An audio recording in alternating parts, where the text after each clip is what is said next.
Hello, it's Friday from Las Vegas. It is my last day in Vegas and I am just getting dressed up. I need to kind of fix my makeup and everything to head out in about 45 minutes to a girls' night. We're going to a secret bar inside a bar. It's like a secret bar. I feel like my friend Steph comes up with the coolest things to do and we've just had such a good time. So we've got a girls' night going on tonight.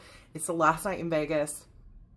My throat is so dry and like sore from not only giving 2 presentations this week, having so many conversations, but also 6 hours today of book signing where I talked nonstop. There were lines at my table, which felt so fun, and there were people constantly coming up, sold lots of books, and it just felt really good. I did not sell out of my books, but I did sell quite a few, and it felt so good. And I'll tell you what also was fun. I was next to my friend Megan Haskell, who writes Portal Fantasy, so it was so awesome to get to see her and spend time with her because it's been like a year since I got to see her. So she's going to come out with us tonight. I was close to a couple other friends, and then behind me was one of my Publish and Thrive students who published her books last August after taking my course and has now published 6 books and nearly sold out of her table. So I was just like ridiculously proud of her. We swapped books, so she will be my featured author in my next notebook challenge, so stay tuned for that. It just felt so good just to know that I'm making a difference in the world. Some people would walk by the table and be like, Sarra Cannon, your heart breathings, you know, or whatever. And that just felt really good. So thank you to everybody who came by. And if you couldn't make it this time, I have been working on an event potentially for 2025. And I'm not going to give you any more details than that because I don't know all the details, but just stay tuned because we might have made a connection this week that will lead to an opportunity for us to meet up for anybody interested. So good news on the horizon, lots of fun stuff happening. So this conference this week in Vegas has been amazing. It is the 15th. I am definitely now behind on my word count. So my goal was Sapphire 25,000 for the Rough Draft Challenge. And so I should be around 12,500 today. And I am, I think, somewhere around 5,000 or 6,000 words total. So I'm about halfway to the halfway mark, which means I'm halfway behind. But I have to tell you, it has actually been a relief to not feel like I'm having to go for that 50K, because I think if I was at 6,000 on the 15th and it was like a normal NaNoWriMo month where I like felt like I had to document writing 50K in a busy month, I would be feeling super stressed and feeling like I need to apologize to everybody, like this isn't the best diaries that I've ever done, and it just feels so good to take that off my plate. So I hope that wherever you are in your writing journey for the month, whether you're doing NaNoWriMo or the Rough Draft Diaries or your own challenge or just writing on your own, that you feel a little bit of stress relief knowing that really in the long run, you don't have to hit any kind of arbitrary word count to win something. It's really just about getting words on the page. So I just wanted to give that little bit of encouragement because I know that sometimes it can feel like I'm way behind where I intended to be. But you know, after working on Disappearance of Vanessa Shaw for 2 full years and constantly feeling like I need to apologize to my fans, to my viewers, to my family, I can't believe I haven't had a book out, and just feeling like it was something that I was putting all this enormous pressure on myself, that now the book is out and people are reading it, it's like it was actually okay that I took my time to make it the best book that it could be, and now I can work on something different. And I will say, structure-wise, I had an amazing, I did take like a little bit snippets of video throughout, but yesterday morning, I think it was, this time is all like running together, but yesterday morning or so, I went to Sasha Black's speech on how to use tropes in your marketing. Now, she is a spicy sapphic romance author, so not the same genre, but she gave examples from a lot of different,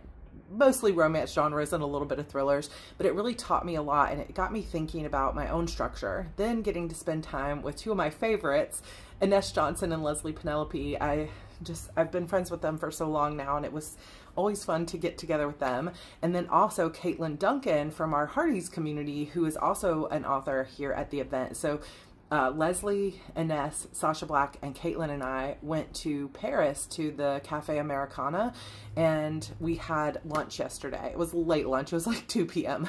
But that conversation that we had about tropes, and so we all went to Sasha's speech, and then we all went out to eat afterward, and it was just so good. Not only did I get an amazing pizza, it was like a pepperoni pizza at a French restaurant. I don't know. It was delicious. But I also got a chance to talk to them about how I'm structuring my serial. And I was talking about how I want to plot both the story, like the heroine's journey of it, but also the romance. But how do I structure it? Because it's a serial, like I'm trying to still wrap my head around it a little bit. And I started to talk to Ines about it, and she was like, oh my gosh, you're the cliffhanger queen. Like, why don't you just plot the story with your cliffhangers? Like, what is going to be the symbol crash is what I call the cliffhangers at the end of my chapters. So what's the symbol crash? Rather than saying, well, this is the act 1 climax, this is the whatever, because it's a serial, I'm going to plot it. Each chapter leads to this climax, then this chapter leads to this climax, and then make sure that chapter 6, which is the middle, leads to a climax that feels like a midpoint. And even though this is not all that different from what I was telling you in terms of how I was going to structure the serial, it was like a little light bulb went over my head, and it just gave me an easier structure. So I'm very much looking forward to getting on the plane tomorrow, getting home, and taking out my note cards and just getting everything sorted. I also am excited to take those little plastic sleeves that I have for the note cards, and I think what I'm going to do is I'm going to buy some foam board at like Office Depot locally, and I'm going to put 12 of those index card slips on the foam board if I can fit 12 on one, and then I will get, I'll probably buy 2, and I'll put 12 and then 12 on the back, 12 on one, 12 on the back. And I think I have in the garage from IKEA, I have one of those photo ledges. It's like a picture frame ledge that you can put on the wall and then hang, like not hang, but like rest your picture frames on. I don't know if that makes any sense. Some people put like children's books on them. And I think I have a couple extra. So what I'm going to do is I'm going to hang that in my office as a little ledge across from my desk. And then I can put whatever side I'm currently using. So it'll be 4 books, 12 chapters each. And so I'm going to do 4 sides. And then I can put whatever one I'm currently working on up on that picture ledge. I don't know if that makes sense visually, since I'm just kind of making up in my head, but I'm going to start setting that up as soon as I get home. And I think actually what I'm going to do, I brought my plotting notebook with me in the trip. So I'm going to take my plotting notebook and all my note cards and make sure that they're in my carry-on bag so that I can start plotting the symbol crashes instead of thinking so much about the overarching plot. I don't know if that makes any sense, but if you want to see me as I'm plotting it, I will share it with you. Just the key is for anybody who actually wants to read it and experience it as I'm reading it out loud, you'll get some spoilers because I'm going to be sharing some of that stuff. So sometimes I don't share the plot. Like if I shared the actual plot of Vanessa Shaw, it would ruin the book for some of you. So I'll just share pieces of it, but maybe not everything. We'll see how it goes. But anyway, yeah. I'm like, I talked nonstop. My throat hurts. Let me go talk to my favorite people on YouTube for a little bit. But my energy is so high. I feel like my well has just been refilled. Like I've just been pouring into myself. The connections, the conversations, the fans that I got to meet, the people from Heart Breathings that have said I've made a difference. It just fills me right back up and makes me realize that what I am doing is worthwhile and it means something to people, and that the work I'm doing in the world is important, even when it feels hard, even when it feels like I'm such a mess and I'm making mistakes. And I don't know, the fact that you guys appreciate the fact that I share my mistakes and my shortcomings means a lot to me, to have a space that I can do that with, because I don't know that I could show up any other way than to share the mistakes and the challenges and the struggles. So it just means, it means a lot that you guys let me be myself. So I also connected with people that I'm going to have potentially some opportunities to work with in the future. And I think that, like I've, said before, is the best part of the conferences. So I'm glad I came, even though it's hard to be away from my family for an entire week. And my mommy heart is just like dying to get back to the kids. Also, I can't show you this because I don't have the tech to do it, but George sent me a text message that our entire ceiling in our kitchen is gone. It's just like, I feel like every time I go away, something has to happen. There's a leak from the second floor to the first floor, and they've had to just like pull out the majority of the ceiling in my kitchen above my island, and it's gonna have to stay open for potentially 2 weeks. And it's like getting plumbers in and then mitigation in to get in and make sure that there's no mold. And George has been dealing with it all week. And then today they took out even more of the ceiling, and it just looks terrible. And I'm like, I want to decorate for Christmas, and the whole living room is just going to look awful. So he was a little bit stressed, to say the least. But exciting news is that my son Andrew won the spelling bee today. So he was very proud and very excited. I was doing the book signing when George sent me the notification. So just super proud of my little guy. He's so smart, and I'm just proud to see him doing his best. I made note cards for us to study, and we've been studying for weeks. So now we'll start studying the next list so he can move on to the next level. So very proud of him. He got 3rd place last year. So this is a huge improvement. Number 1, go Andrew. And then I also had, I don't have it with me because I'd have to get up, but I had one of my fans show up today and brought me a 4th Wing washi tape bookmark because I've been reading 4th Wing, so she made that for me. And then she also brought some stickers, and one of them is for Evie and has her name on it. And it just like, I can't wait to take that home to her. I've bought Evie a few things I showed you guys from the Hello Kitty store, but I have not found anything that I think Andrew would like.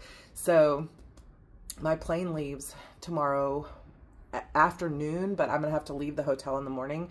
So I feel like after we get drinks tonight and dinner, I might go searching around to see if I can find something for Andrew that he would like. The older he gets, the harder it is to buy for him because he's just not as into like little kitty stuff, like stuffies and little things like that. I didn't see any books that were there that were really appropriate for his age today, even though he does love to read. So I don't know what he's going to get. I might end up buying him something at the airport, like some candy or something. I don't know. But I'm really proud of him. So probably when I get home late tomorrow night, it'll be like 8 p.m. when I get home. We might still let him do like pick a movie and we'll watch as a family and I'll snuggle up. So that'll be fun. But I probably will not have a video tomorrow, Saturday, just because it's a travel day and it'll be a lot easier for me to not have to think about it. But I will do my best to at least have an update like this from home on Sunday. And then early next week, I'll edit all the vlog footage and then we'll be right back to our normal vlogs for the rest of the month.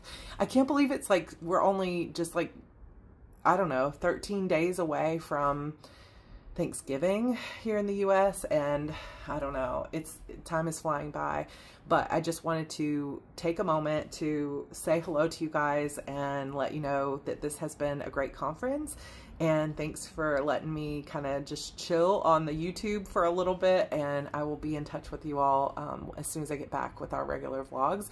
Let me know how your writing is going. Again, if you're slow right now like me, just know it's okay. It all comes together in the right timing. The key is just don't let yourself give up. Like, we're always in different stages of the writing journey, but as long as you don't give up, that story is waiting for you. Like, Disappearance of Vanessa Shaw is not something I started 2 years ago, if you remember.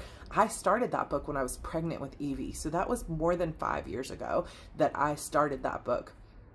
Got maybe 15, 17,000 words into it, just hit pregnancy brain and never finished it, and then wrote some other books in between, and then decided to come back to it 2 years ago. And it took me 2 years of struggle to finish it, but I never gave up on that idea, and it turned out great, and I am proud of that book. So sometimes it takes 5 years for a book to come together, and that's nothing to be ashamed of. Like, that's actually normal. Like, in the history of writing, that's actually normal. But there's also probably some of you that I am cheering on that you've probably written 40 or 50,000 words already this month. And I think the key to remember is it doesn't make anyone better because they can write faster. it doesn't mean your writing is worse or better. It doesn't make you better as a person or you better as a writer to write slow or to write fast. It's just letting go of the judgment and comparison and guilt and, you know, feeling like it should be different, and honing in on what about this book do I really love and I'm excited about. Because when I finally decided to go on a writing retreat and make this book a priority, it was like, even though I was in the woods and I got terribly scared, I know I did not post that vlog here on the Heart Breathings channel, but if you go to my Sarra Cannon channel, just at Sarra Cannon on YouTube, you can see in my more recent videos, my like going away to a cabin in the woods to write my book. I can see if I can link it below, but I don't know if I can do that right now. You can watch that. I kind of scared myself to death, but I also just like reignited my passion for that story, and it made all the difference. And right now I feel the same thing for my Shadow Demon saga. There's things, like I said, going on in the background, and hopefully there will eventually be announcements and I can talk about it a little bit more, but it's just remembering why I loved those stories in the first place, allowing myself to get back to the joy of it, giving myself the time I needed to figure it out, to, you know, come back to the love of it. It made all the difference. So if you're in a writing slump, let go of the guilt, take the time you need to refill your own well, and get back to it in slow bits as you go. Another great tip is to immerse yourself in the things that you love about that genre. Go read other books from that genre, watch movies from that genre, play video games from that genre, revisit your favorites of all time. Like if you're writing spicy romance, what are the favorite spicy romances you loved? If you're writing mysteries, like what are the mysteries that just blew your mind? Like go back to your Agatha Christie's or your Ruth Wares or whoever that you loved, and just immerse in that, and don't feel guilty about not writing for a few days while you get your mojo back, right? This week, I know I'm going to go home and be exhausted, but I also feel like my mojo is back and that energy feels really good. I feel like it's going to make all the difference for me. So, all right, I'm going to go kind of freshen up my makeup, and I'm going to go meet up with the girls, and we're going to have a good night. So I will check in with you guys probably Sunday, and I'll see you then. Let me know how your writing's going. Love you guys. Bye.